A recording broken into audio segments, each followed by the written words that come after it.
Hi అండి, అందరికీ నమస్తే. బీరకాయ కర్రీ చేసుకుందాము. పైన పొట్టంతా పీల్ చేసి చివర్లో కొద్దిగా కట్ చేసి నోట్లో పెట్టి చేదు ఉన్నది లేనిది ఒకసారి టెస్ట్ చేసుకొని వండుకోండి. చాలా బాగుంటుంది. ఒక్కొక్కసారి బీరకాయలు చేదుగా ఉంటాయండి. మనకి బుడమకాయ కూడా అంతేనండి, చేదుగా ఉంటుంది. కొంచెం నోట్లో పెట్టి ఒకసారి చెక్ చేసుకున్నట్లయితే మనకి తెలుస్తుంది. చేదుంటే పిల్లలు తినరు కదా, అందుకని పొట్టంతా పీల్ చేసి శుభ్రంగా కడిగేసుకొని ఇలా సన్నగా కట్ చేసి పెట్టుకోవాలి. నేను చాలాసార్లు పెసరపప్పు, శనగపప్పు, కందిపప్పు కూడా వేసి బీరకాయ కర్రీ చేశాను. ఈరోజైతే ఒక 2 టమోటాలు వేసి చక్కగా దగ్గరగా చేసుకుందాము. కర్రీ బాగుంటుంది.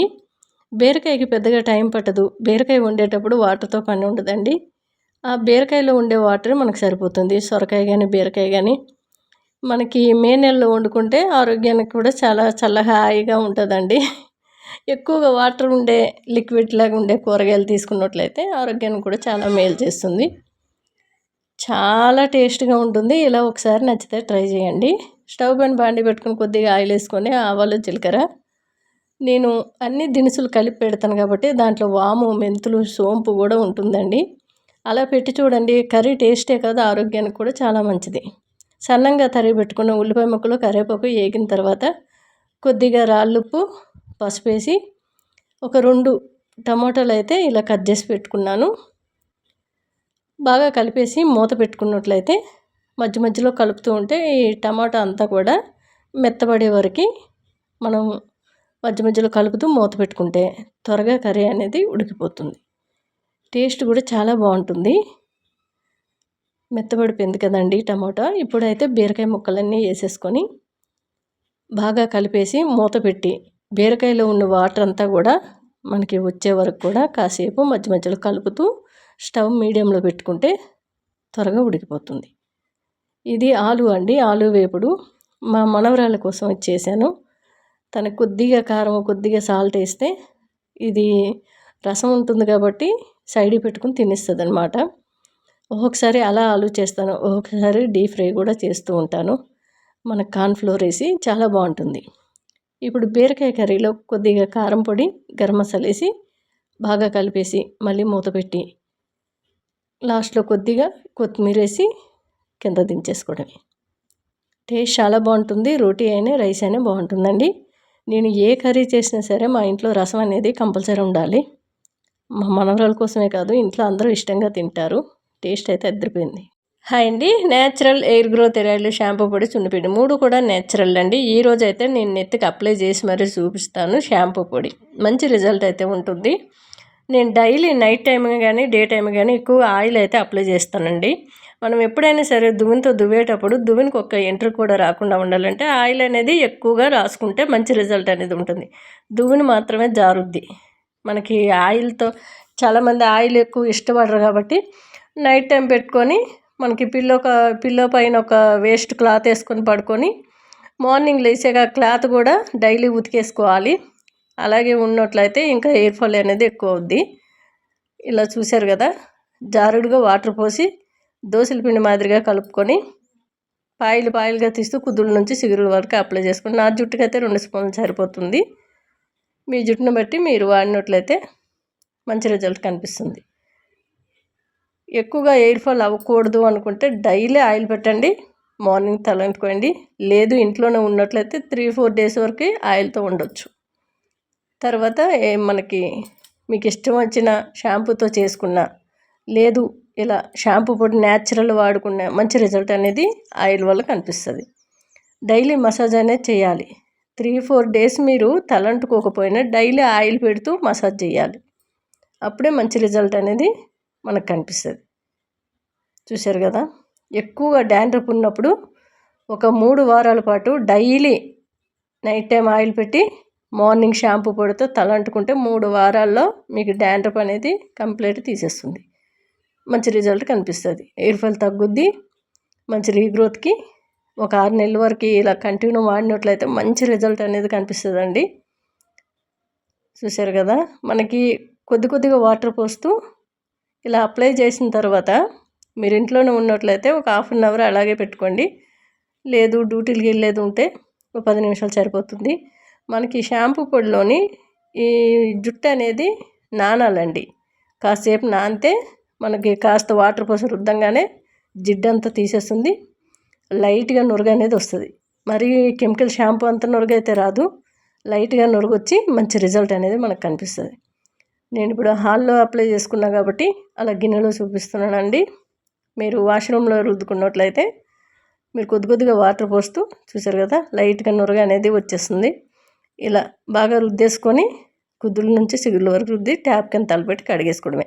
ఇంకా మాకు జిడ్డు పోలేదు, ఇంకా నురగ వచ్చే ఫీలింగ్ రాలేదు అనిపిస్తే ఇంకొద్దిగా పొడి అనేది వాటర్లో కలిపి వెంటనే ట్యాప్ కింద తలపెట్టి కడిగిన తర్వాత వెంటనే పోసి రుద్దినట్లయితే మంచి నురగ ఇంకెక్కువగా మీకు షాంపూ కంటే మంచి రిజల్ట్ కనిపిస్తుంది. హాయ్ అండి, అందరికీ నమస్తే. హెయిర్ గ్రోత్ ఆయిల్, షాంపూ పొడి, సున్నపిండి 3 కూడా న్యాచురల్ అండి.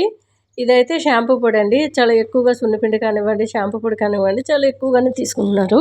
మనకి హెయిర్ ఆయిల్ కూడా అసలు స్టాక్ అనేది ఉండదు. ఎప్పుడు ఆర్డర్ వస్తే అప్పుడే మరిగించి ఇవ్వబడుతుంది. స్టాక్ అయితే పెట్టుకోను. అట్లానే మనకి ఎక్కువగా సున్నపిండి, షాంపూ పొడి అయితే ఆర్డర్స్ ఎక్కువగా రావడంతో నిన్న కంప్లీట్ మనకి షాంపూ పొడి అనేది అయిపోయింది. మళ్ళీ ఈరోజైతే మార్నింగే చేసి DTDCకి పంపించి చాలా ఎక్కువ ఆర్డర్లు రావడంతో చేసేటప్పటికి మనకి మిర్చి పొడి తయారు చేసుకుంటే ఇంట్లో రోట్లు వేసి దంచుకొని పూర్వకాలంలోనే ఎలా కష్టపడి పిండి జల్లెడతో తిప్పుకునేవాళ్ళు అలా స్టోర్ చేసుకునేవాళ్ళు. కాబట్టి నేను ఇప్పుడు షాంపూ పొడి చేయడంలో కూడా అంతే కష్టం ఉంటుందండి. బాగా ఘాటు ఎక్కువగా వస్తుంది అనమాట. అందుకనే మాస్క్ అనేది కంపల్సరీ పెట్టుకుంటాను. ముక్కులోకి వెళ్ళిందంటే మనకి మిర్చి పొడి కంటే కూడా ఎక్కువ ఘాటు మంట ఉంటుంది. అలాగే ఇట్లా చూశారు కదా, నేను డైలీ ఆయిల్ అయితే చాలా ఎక్కువగా పెట్టుకుంటాను. నాకు అలా పెట్టుకుంటేనే కానీ జుట్టు అనేది ఎయిర్ ఫాల్ ఎక్కువగా అయ్యేవాళ్ళు ఎక్కువ ఆయిల్ పెట్టండి. దువ్వుని పెడితే దువ్వుని జారాలే తప్ప ఎంటిక అనేది రాకూడదు. అలా పెట్టినట్లయితే ఎయిర్ ఫాల్ చాలా తక్కువ అవుద్ది. చాలా మట్టుకు ఎవరు కూడా ఆయిల్ పెట్టడానికి ఇష్టపెట్టుకోరు కాబట్టి ఎయిర్ ఫాల్ అనేది ఎక్కువ అవుద్ది. డాండ్రఫ్ కూడా అంతే మాదిరిగా ఫామ్ అవుద్దండి. మీరు ఎక్కువగా ఆయిల్ పెట్టుకొని ఇలా కుంకుడుకాయ కానీ చీకకాయ కానీ ఇంట్లో మీరు తయారు చేసుకునే, లేదంటే ఈ పొడి కుంకుడుకాయ, చీకకాయ, ఉసిరిపప్పు, మెంతులు కలుస్తాయి. ఈ పొడిలో కొద్దిగా వాటర్ పోసి ఇలా కలుపుకొని, నా జుట్టుకైతే ఒక 2 స్పూన్లు సరిపోయింది. ఫుల్గా పాయిలుగా తీస్తూ కుదుళ్ళ నుండి చిగుర్ల వరకు అప్లై చేసి కొద్దిగా వాటర్ పోస్తూ రబ్ చేసి రుద్దేయడమే. నేను ఎవరైనా ఇంట్లో ఉండేవాళ్ళు 1/2 అవర్ పెట్టుకోండి. బయటకు వెళ్ళే వాళ్ళు 10 నిమిషాలు అయితే సరిపోతుంది. జుట్టు కొంచెం నానితే సరిపోతుందండి. ఈ పొడిలో జుట్టు అనేది నానాక కొద్దిగా వాటర్ పోసి గట్టిగా రబ్ చేసి రుద్దినట్లయితే చక్కటి నురుగు వస్తుందండి. ఒక్కసారికి జిడ్డు పోతుంది, డాండ్రఫ్ తీసేస్తుంది. చాలామంది స్కూల్ పిల్లలకి పేర్లు గట్ట వస్తాయి, అవి కూడా రాకుండా ఉంటుంది. వైట్ హెయిర్ రాకుండా ఉంటుంది. చాలా మంచి రిజల్ట్ ఉంది. మంచి రీగ్రోత్ కూడా ఉంటుందండి. ఎవరికైనా ఎయిర్ ఫాల్ ఎక్కువైనప్పుడు ఆయిల్ అనేది ఎక్కువగా అప్లై చేయండి. చూసారు కదా, నేను ఆయిల్ అప్లై చేస్తున్నా కాబట్టి ఇల్లంతా అవుతుందని అలా గిన్నెలో చూపించాను. లేదంటే చక్కగా వాష్ బేసిన్లో మీరు ఇలా రుద్ది చూపించినట్లయితే ఫుల్గా నురుగు వస్తుందండి. ఒక్కసారికే మనకి జిడ్డంతా పోతుంది, చక్కటి నురుగు అనేది వచ్చేస్తుందండి. చూసారు కదా, అందుకని ఎవరైనా సరే ఎక్కువ డాండ్రఫ్ ఉన్న, ఎయిర్ ఫాల్ ఎక్కువగా అయినా నైట్ టైం ఎక్కువగా ఆయిల్ పెట్టి ఓ 10 నిమిషాలు మసాజ్ చేసుకొని నెక్స్ట్ డే ఈ పొడి అప్లై చేసి తలంటుకుంటే మంచి రిజల్ట్ 3 వారాల్లో కనిపిస్తుంది. హాయ్ అండి, అందరికీ నమస్తే. కాకరకాయ చేదు లేకుండా మనం వండుకోవాలంటే ఇలా ఒక్కసారి మీరు ట్రై చేయండి. చేదు అనేది తెలియదు, చాలా బాగుంటుంది టేస్ట్ కూడా. మనం గుత్తి వంకాయలాగానే ఇలా చేసుకుంటే మసాలా పెట్టి టేస్టీగా ఉంటుంది. నేను పైన పొట్టంతా పీల్ చేసి శుభ్రంగా కడిగేసి లోపల గింజలు కూడా తీసేసి స్టవ్ పైన ఒక బాండి పెట్టుకొని కొద్దిగా వాటరు, రాళ్ళుప్పు, పసుపు వేసి ఉడికించుకోవాలి. మనం ఇట్లా చేత్తో గిచ్చినట్లయితే మెత్తగా ఉండాలి, అంతవరకు ఉడికించుకొని సైడ్కి తీసేసుకోవాలి. అదే బండిలో నేను వాటర్ అంతా తీసేసి కొద్దిగా జీలకర్ర, ధనియాలు, ఎండు కొబ్బరి, నువ్వులు కాస్త ఎక్కువగా వేసుకున్నాను. కారం పొడి వేయకుండా ఈ ఎండుమిరపకాయలే సరిపోతాయండి. ఎండుమిర్చి, కరివేపాకు ఇవన్నీ మిక్సీ జార్లో తీసుకున్నాను. అదే బండిలో కాస్త ఆయిల్ ఎక్కువగానే ఉంటుంది, టేస్ట్ చాలా బాగుంటుందండి. ఆవాలు, జీలకర్ర వేసి ఉల్లిపాయ ముక్కలు వేసి పోపు అంతా వేపుకోవాలి. మనం మిక్సీ జార్లో ఎల్లుల్లి రెబ్బలు వేసి ఇట్లా ఒక రౌండ్ తిరిగిన తర్వాత చింతపండు మీరు ఎంత పులుపు తినగలిగితే అంత చింతపండు లేదంటే నిమ్మరసం అయినా యాడ్ చేసుకోవచ్చు. రాళ్ళుప్పు, కొద్దిగా బెల్లం వేసుకున్నాను. ఈ పొడంతా కూడా ఒక ప్లేట్లో వేసుకొని కాస్త నెయ్యి వేసుకుంటే ఆ టేస్టు, ఆ స్మెల్లు చాలా బాగుంటుందండి. రైస్లో కలుపుకొని తినొచ్చు, లేదంటే అట్లానే సైడ్ డిష్గా కూడా తినొచ్చు. ఇలా కాకరకాయ లోపట స్టఫింగ్లో పెట్టుకొని మనం ఉల్లిగడ్డ మొత్తం వేగిన తర్వాత కొద్దిగా ఆ ఉల్లిగడ్డకి సరిపడగా సాల్టు, పసుపు, కొద్దిగా కారం పొడి, గరం మసాలా వేసుకుంటే సరిపోతుంది. ఒక టమాటో చిన్నగా తరిగి వేసుకోవాలి. కాసేపు టమాటా మగ్గే వరకు మూత పెట్టి మధ్య మధ్యలో కలుపుతూ వేపుకోవాలి. ఒక 3-4 స్పూన్ల వరకు పెరుగు కూడా వేసుకుంటే టేస్ట్ భలేగా ఉంటుందండి. ఇదంతా దగ్గర పడిన తర్వాత ఆ కాకరకాయలన్నీ కూడా వేసేసుకోవాలి. వేసుకొని స్టవ్ మీడియంలో పెట్టి మూత పెట్టి మధ్య మధ్యలో కలుపుతూ కాసేపు ఆయిల్లో వేపుకుంటే సరిపోతుంది. లాస్ట్లో కాస్త కొత్తిమీర వేసి దించేయడమే. టేస్ట్ అయితే భలేగా ఉందండి. పిల్లలు కూడా తినేస్తారు, అంత టేస్ట్గా ఉంది. అస్సలు చేదనేది లేదు. కాస్త బెల్లం వేసుకున్నాం కాబట్టి భలేగా ఉంది. ఒక్కసారి ట్రై చేశారంటే మళ్ళీ ఇలాగే వండుకొని తినాలనిపిస్తుంది. ఇది గుత్తి కాకరకాయ అని కూడా అంటారు. ఇలా చిన్న కాకరకాయలు తెచ్చుకుంటే ఇలా స్టఫింగ్ పెట్టి ఇట్లా వండుకుంటే బాగుంటుంది. పెద్ద కాకరకాయలు అయితే ఫ్రై చేసుకుంటే బాగుంటుంది. టేస్ట్ అయితే భలేగా ఉందండి. ఒక్కసారైనా ట్రై చేసి తినండి, మళ్ళీ మళ్ళీ చేసుకుంటాను. హాయ్ అండి, అందరికీ నమస్తే. బొంబాయి రవ్వ క్యారెట్తో లడ్డు చేసుకుందాము. చాలా బాగుంటుంది. స్టవ్ పైన ప్యాన్ పెట్టుకొని తరగూజు గింజలు వేయించి ఒక గిన్నెలోకి తీసుకోండి. చాలా బాగుంటుందండి లడ్డు. నేను ఓన్లీ తరగూజు గింజలు వేస్తున్నాను, మీరు కాజు బాదం కూడా వేసుకోవచ్చు. ఎండు కొబ్బరి లైట్గా వేయించి మిక్సీ జార్లో తీసుకుందాము. నేను బెల్లంతో చేస్తున్నాను, మీకు కావాలంటే షుగర్ కూడా వేసుకోవచ్చు. టేస్ట్ చాలా బాగుంటుందండి. ఒక 7-8 స్పూన్ల వరకు నెయ్యి వేసుకున్నాను అదే ప్యాన్లో. ఈ కప్పుతో కప్పుడు బొంబాయి రవ్వని బ్రౌన్ కలర్ వచ్చే వరకు కూడా స్టవ్ సిమ్లో పెట్టి వేపుకోవాలి. మిక్సీ జార్లో ఒక 5-6 యాలకులు, వేయించుకున్న ఎండు కొబ్బరి మెత్తగా పొడి చేసి మనం వేయించుకున్న తరగూజు గింజల్లో వేసేసుకోవాలి. అదే మిక్సీ జార్లో నేను బెల్లం తీసుకుంటున్నాను. బెల్లం పొడి అయితే ఇంకా మంచిదండి. ఇలా బెల్లం కూడా మెత్తగా చేసుకొని వేసుకోవాలి. నేను బెల్లం తీసుకున్నాను, మీకు కావాలంటే షుగర్ కూడా తీసుకోవచ్చు. ఏ కప్పుతో మనం బొంబాయి రవ్వ తీసుకుంటామో అదే కప్పుడు షుగర్ తీసుకుంటే సరిపోతుంది. క్యారెట్ వీలైనంత మెత్తగా పేస్ట్ చేసుకోవాలి. వాటర్ అనేది వేయకూడదు. ఆ క్యారెట్లో ఉన్న వాటర్తోనే మెత్తగా పేస్ట్ చేసుకోవాలి. ఈ రవ్వ అంతా కూడా బ్రౌన్ కలర్గా వచ్చాక మనం ఈ క్యారెట్ అంతా కూడా వేసేసి మళ్ళీ రవ్వలో కలిపే వరకు మొత్తం కలిసి పొడి పొడిగా మళ్ళీ రవ్వ విడివిడిగా వచ్చే వరకు కూడా వేయించుకోవాలి. నెయ్యి సరిపోతే మళ్ళీ వేసుకోండి. ఎక్కువగా నెయ్యి అనేది ఉంటే చాలా టేస్ట్గా ఉంటుంది, మనకి లడ్డు చేయడానికి కూడా వీలుగా ఉంటుంది. కాస్త నెయ్యి ఎక్కువ వేసుకుంటే సువాసన కూడా భలే ఉంటుందండి. నేను ఆ నెయ్యి ఇంట్లో తీసుకున్నదే.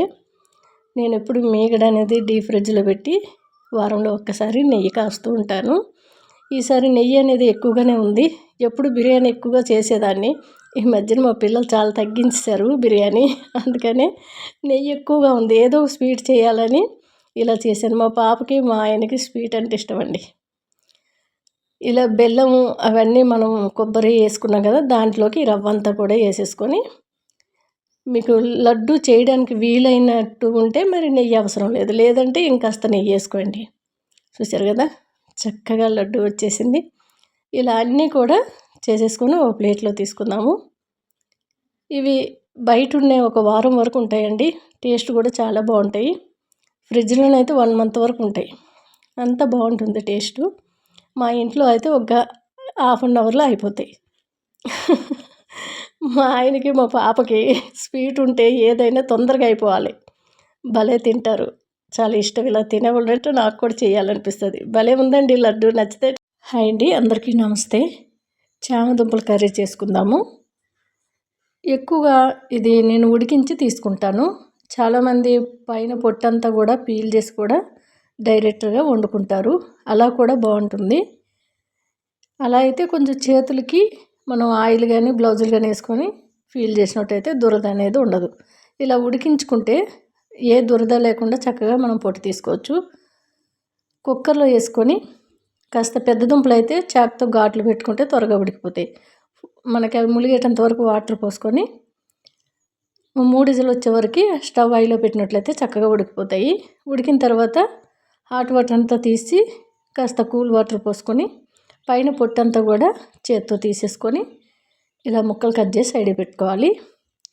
మిక్సీ జార్లో ఒక 2-3 టమాటాలు మెత్తగా పేస్ట్ చేసుకోవాలి. గ్రేవీ కావాలనుకుంటే, లేదు అనుకుంటే ఆలు ఫ్రై చేసినట్టు ఫ్రై కూడా చేసుకోవచ్చండి. చాలా బాగుంటుంది. జిగురు రాకుండా ఉండడం కోసం కాస్త ఎక్కువ ఆయిల్ అయితే పడుతుంది. అలా చేస్తే టేస్ట్ బాగుంటుంది, సైడ్ డిష్గా బాగుంటుంది. ఇది రైస్లో కలుపుకోవడానికి చపాతీతో కూడా చాలా బాగుంటుంది. అదే కుక్కర్లో స్టవ్ పైన పెట్టుకొని కొద్దిగా ఆయిల్, ఆవాలు, జీలకర్ర, సన్నంగా తరిగి పెట్టుకున్న ఉల్లిపాయ ముక్కలు, కొద్దిగా కరివేపాకు వేసి పోపు అంతా వేగిన తర్వాత అల్లం వెల్లుల్లిపాయ పేస్ట్ వేసుకుంటున్నాను. ఇప్పుడు రుబ్బుకున్న ఆ టమాటో అంతా కూడా వేసేసుకుందాము. కొద్దిగా పసుపు, కారం, రాళ్ళుప్పు కూడా వేసుకొని కాస్త మూత పెట్టి, మనకి కుక్కర్ మూత కాకుండా నార్మల్ మూత పెట్టి ఈ గ్రేవీ అంతా కూడా కాస్త ఉడికేటట్టు చూసుకోవాలి. ఆయిల్ అంతా పైకి వచ్చే వరకు కూడా మనం స్టవ్ మీడియంలో పెట్టి ఉడికించుకోవాలి. చూశారు కదా. ఇప్పుడు ఉడికించుకున్న చామదుంపలన్నీ వేసుకొని కొద్దిగా వాటర్ పోసి స్టవ్ హైలో పెట్టేసి ఒకే చూస్తే సరిపోతుంది. మనం కుక్కర్ చల్లగా అయిన తర్వాత మూత ఓపెన్ చేసినట్లయితే చక్కటి చామదుంపల గ్రేవీ రెడీ అయిపోతుంది. స్టవ్ హైలో పెట్టి ఒకే చూస్తే సరిపోతుందండి, ఎందుకంటే మనకి చామదుంపలు ఉడికినవే. అలాగే టమాటో కూడా కాసేపు ఉడికించుకున్నాం కాబట్టి టేస్ట్ చాలా బాగుంటుంది. చూశారు కదా. రైస్లో కలుపుకోవడానికి కానీ, చపాతీతో కానీ, కొర్ర అన్నంలో కానీ చాలా బాగుంటుంది. నేను ఎక్కువగా కొర్ర రైస్ వండుతాను కాబట్టి ఇలా గ్రేవీ ఉన్న కూరలే టేస్ట్గా ఉంటాయండి కొర్ర అన్నం పైకి. ఇది రెయ్యి పొట్టండి. మా హస్బెండ్ ఫ్రెండ్ రాజమండ్రిలో ఉంటారు. అతనైతే మా ఆయనకి తెచ్చిచ్చారు. ఈయన తినరు అనుకొని ఇవ్వలేదంట. ఉప్పు చేపలన్నీ కూడా పంచిపెట్టేసాక ఏమో ఈసారి తింటారో తినరో అని అడిగారంట. తింటాము అంటే ఈ రెయ్యి పొట్టు ఇచ్చారు.